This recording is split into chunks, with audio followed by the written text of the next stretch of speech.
जय श्री कृष्ण। अब व्यक्ति ने मन को भी वश में कर लिया, परमात्मा में भी लगा दिया।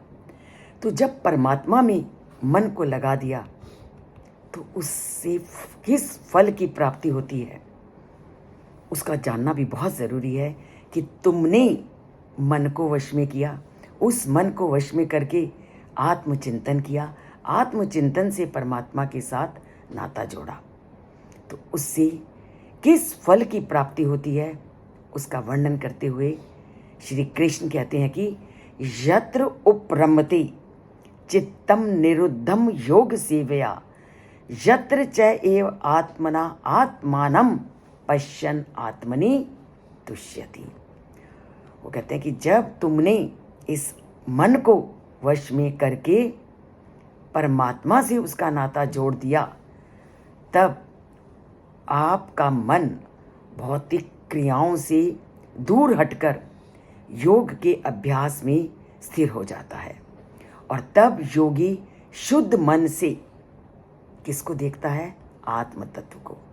और जब उसको आत्म तत्व को देखने लगता है तो उसको अलौकिक आनंद की प्राप्ति होती है।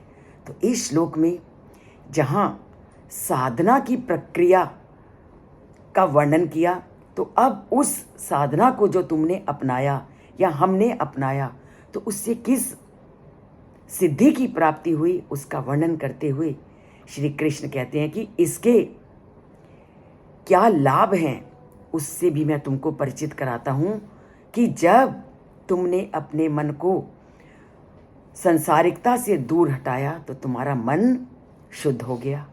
तब कोई भी मनुष्य आत्मा की शरीर से भिन्नता को जानने के योग्य हो जाता है। जब आत्मा और परमात्मा में मन को लगाया जाता है तो सांसारिकता और परमात्मा के भेद को हम जान जाते हैं। जैसे इसको हम एक उदाहरण से समझते हैं कि किसी गिलास में मिट्टी से भरा हुआ पानी है और हम मिट्टी से युक्त जब पानी है तो हम उसके आर पार कुछ नहीं दे सकते, किंतु यदि इस जल में जल को शुद्ध करने का कोई भी पदार्थ हम डाल देते हैं तो मिट्टी क्या होती है? जल के नीचे बैठ जाती है और जल स्वच्छ हो जाता है। ठीक उसी प्रकार मन जब अशुद्ध होता है तो क्या है? आत्मा के संबंध में उसकी जो सोच होती है वो बहुत धुंधली होती है। और जब शास्त्रों द्वारा वह अपने इस संदेह को दूर करता है तो आत्मा का ज्ञान उसको जब प्राप्त होता है और वो इस संसारिक और आत्मा के अंतर को समझ लेता है।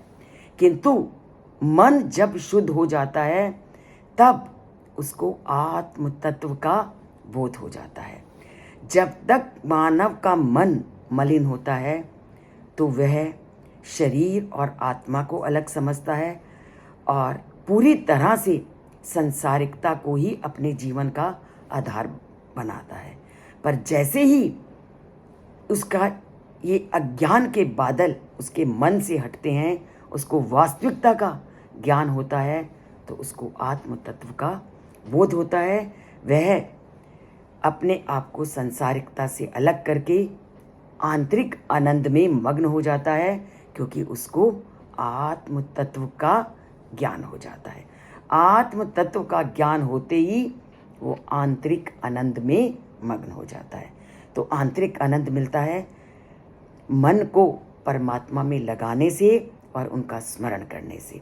और ये सब बातें आप तभी जानोगे जब इस चैनल से जुड़ोगे और इस गीता के रहस्य को समझोगे और सब्सक्राइब करोगे। अगर अभी तक सब्सक्राइब नहीं किया तो सब्सक्राइब कीजिए। सब्सक्राइब एक बार करना है, उसके बाद उस चैनल को नहीं छूना, क्योंकि दोबारा छूने से आप अनसब्सक्राइब हो जाओगे और चैनल से आपका संबंध हट जाएगा।